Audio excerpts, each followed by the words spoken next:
Wala pa sa Mindanao. Lahat ng masahod ko nung naging team Kalingap ako ay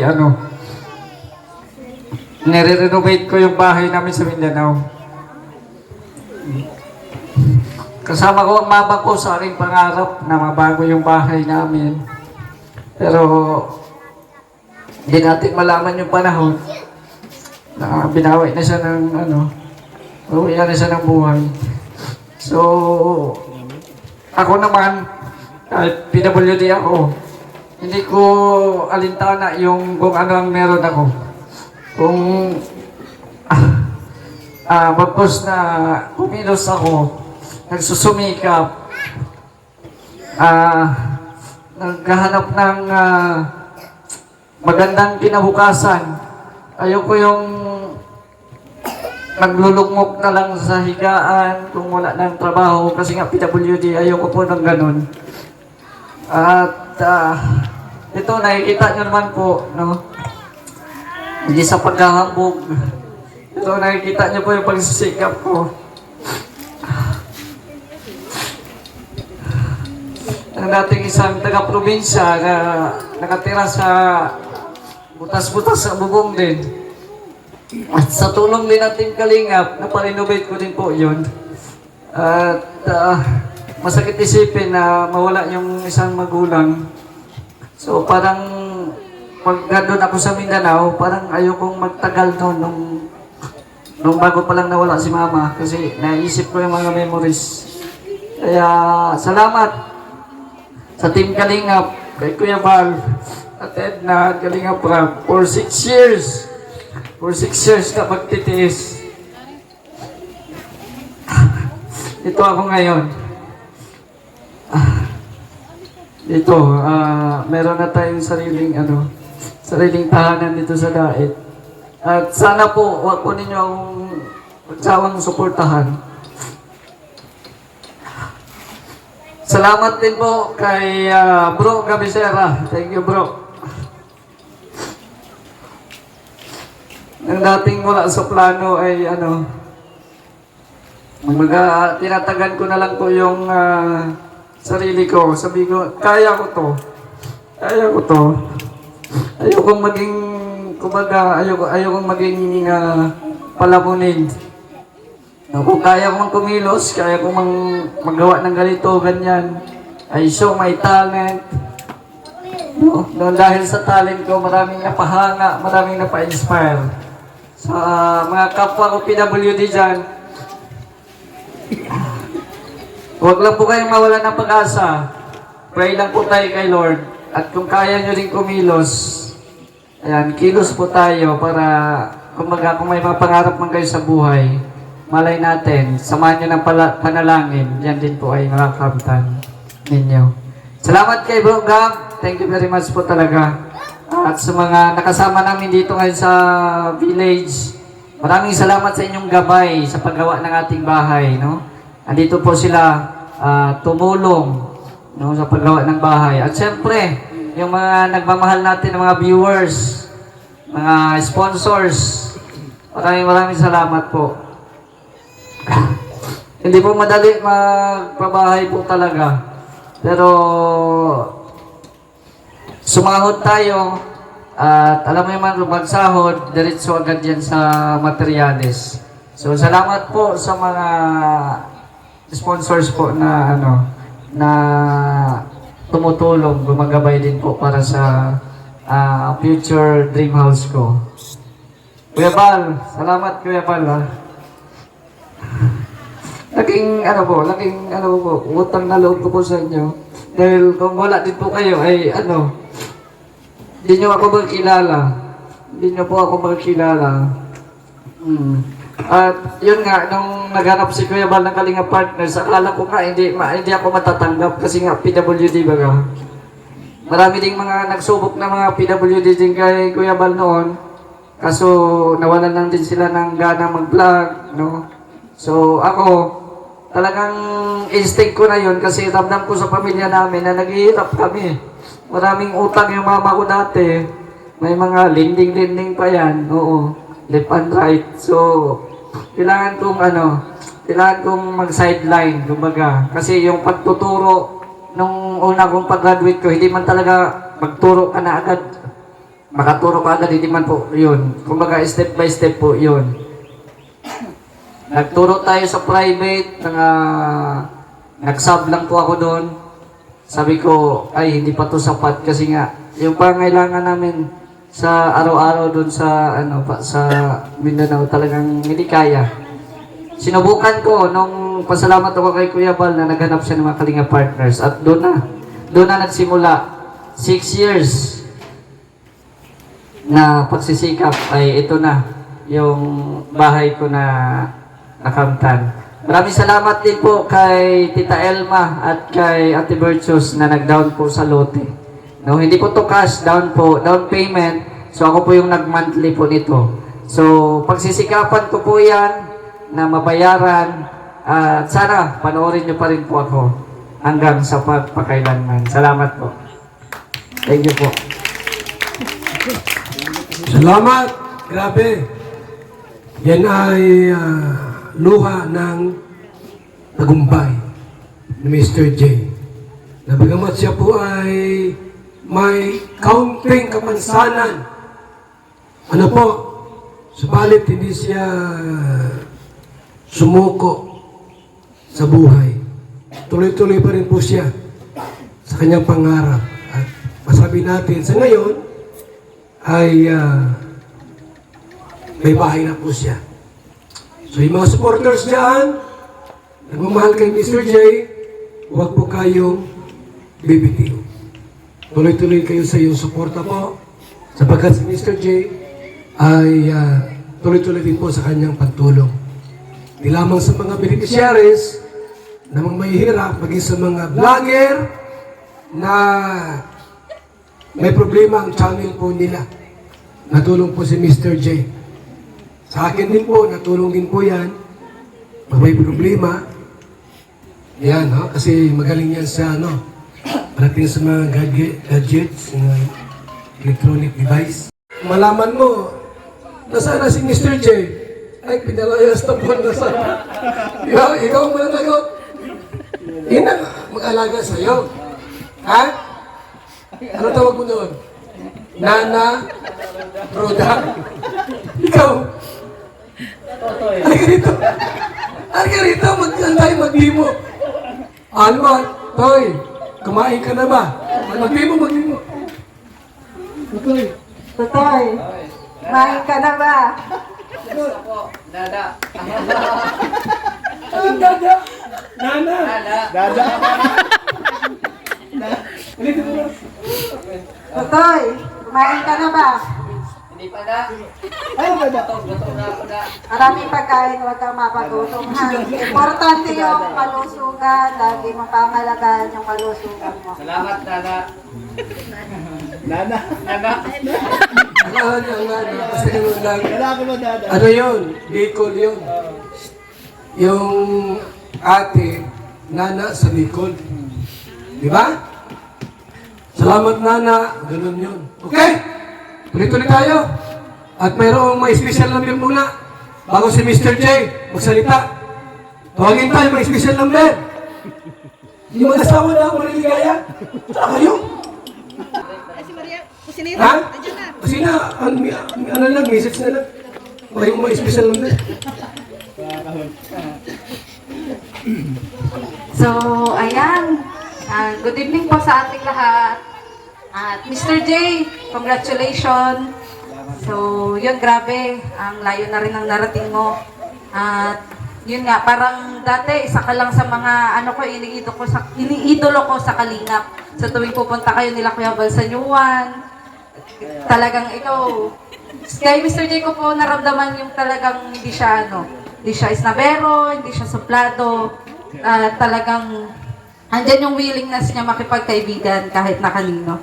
Kaya thank you Mr. J kasi yun, ikaw yung isa sa mga naging inspirasyon ko nung nasa New One ako na ay, yun nga, may kapansanan siya pero nangangarap sa buhay. Hindi nawawalan ng pag-asa. Ay, nakakaiyak. Hindi nawawalan ng pag-asa. So ako pa kaya na kompleto naman yung mga paa ko, yung kamay ko, yung mata ko. Pero nung mga, kuya, okay lang, umiyak. Naiyak kasi talaga ako. Ayan. Hindi kasi, bilib ako sa'yo bro, kasi nung nasa New 1 talaga ako, andun yung parang, yung pag-down ko sa sarili ko na, ay, hanggang pangarap lang yung vlogger na yan, yung pagiging charity vlogger. Pero si Mr. J po, nung nakilala ko po ito sa New 1, talagang, sinahanap ako nito Maria, nasaan ka? Uy, Maria, i-assist mo naman ako, Maria, ganyan. Kaya isa din po siya sa parang, mga naging ka-close ko noon sa New 1, na parang na-encourage din ako sa kanya na mangarap ulit, na hindi hadlang nga yung kapansanan, at talagang, parang gaya din ni Mr. J na naulila din sa magulang. Yun, talagang nakita ko kay Mr. J na laban lang, may pag-asa. At andyan nga po ang Team Kalingap, sila Kuya Bal, sila Kalingap Rob, na talagang tumutulong po sa lahat. Lalong-lalo na po sa gaya po ni Mr. J na talagang person with dreams. Hindi lang basta, kumbaga taong may pangarap talaga. Kaya yun, sana patuloy lang Mr. J ang pagbibigay mo ng inspirasyon sa iba. Sa normal man o may kapansanan, ako mismo yung makakapagsabi na napakarami mong nai-inspire. Congratulations ulit. Yes. Sige po, kay Mr. J sa kanyang tagumpay. Message ko kay Mr. J,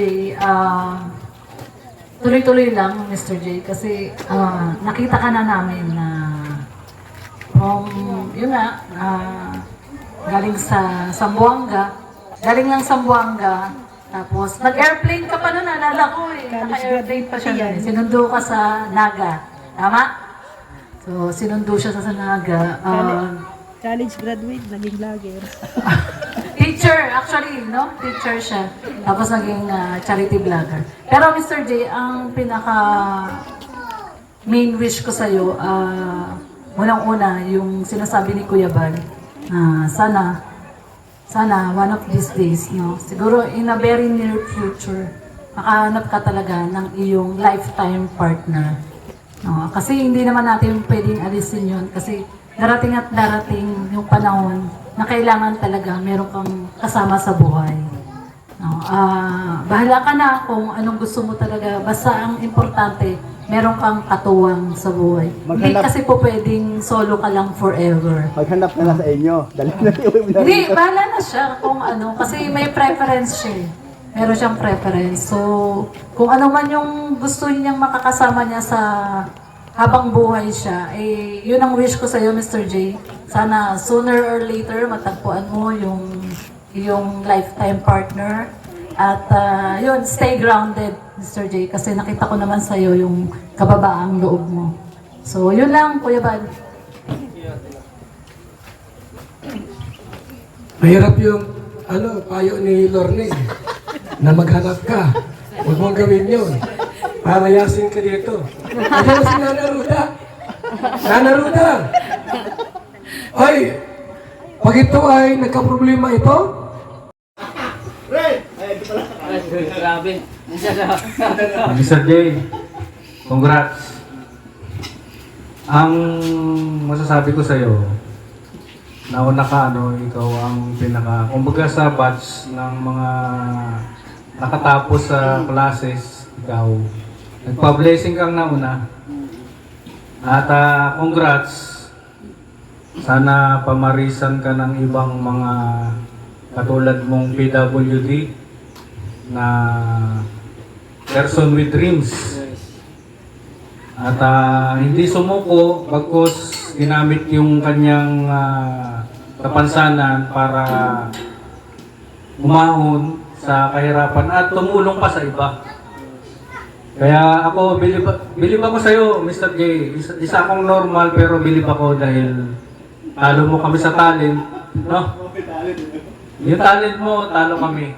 Hindi namin kaya yung talent mo, pero ganun nga si God, Hindi niya ibibigay lahat sa iyo. Si Kuya Bal, gwapo na. Pero Hindi lahat binigay sa kanya. Si Kuya Brooks, gwapo na. Nakamay pa ako. Ako, gwapo na. Yan. Si Virador, gwapo. Yun. Pero binigyan ng anak. Congrats! Maraming salamat. Sana po, wag niyo pong kakaligtaan na panoorin ang mga video namin. Team Kalingap, Kuya Bal, Kalingap Rab, Ate Edna. Huwag niyo pong kaligtaan kasi kung hindi naman dahil sa kanila, wala po kami lahat dito. Yung kinakagiliwan nyo, wala po kami lahat dito sa totoong buhay po.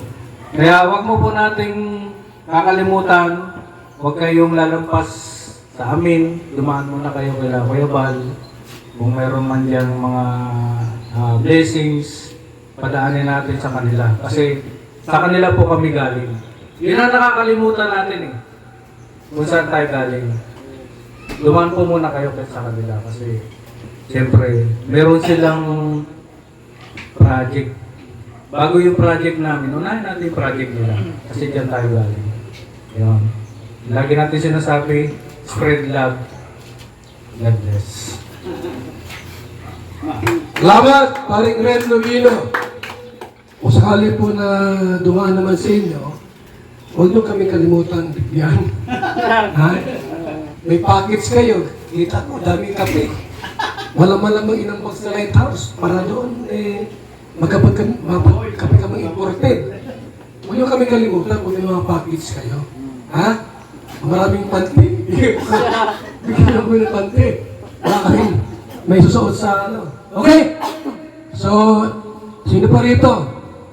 Si Guidance Counselor, Rhoda.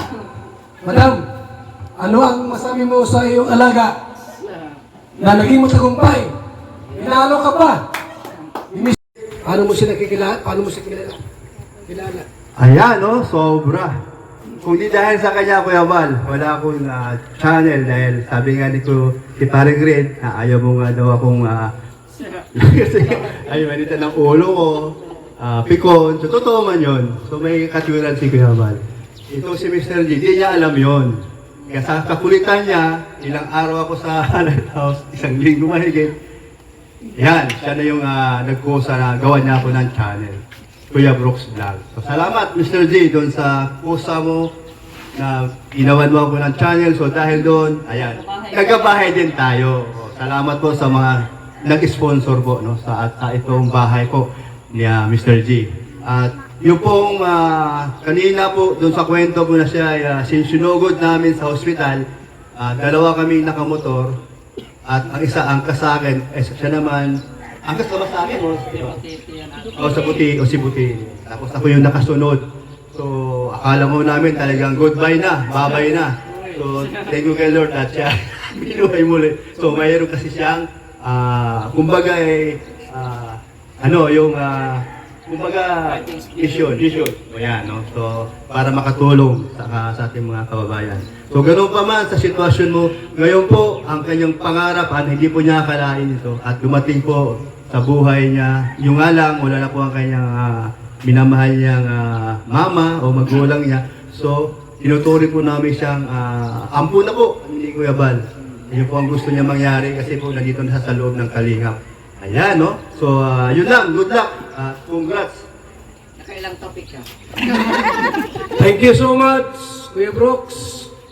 Alam niyo po, mga kaibigan, itinuring ko yung parang yung ginawa ng mama niya, utang dahil, para itinuring kong hinabiling sa atin itong anak niya si Mr. J. Kasi nung siya po ay nag-diet, malakas pa yung mama niya. Malakas pa. Nakausap ko pa ganyan, magpintuhan pa kami. Di nung umuwi na sa Buanga, nalaman natin yun, pumanaw na pala. Parang pahiwatig na parang itinagubilin sa atin itong si Mr. J. Jackson Sergi. Na, Kuya Bal, bahala ka na sa anak ko ha. Huwag mong pabayaan yan, parang ganon. Hindi lang siya makapagsalita na talagang nagsalita, hindi. Pahiwatig lang. Yung pala, ayaw talagang So, siguro, alam na rin po siguro ng mama niya na maganda ang kanyang kalalabasan sa Kalingap. Kaya payapa ang kanyang puso.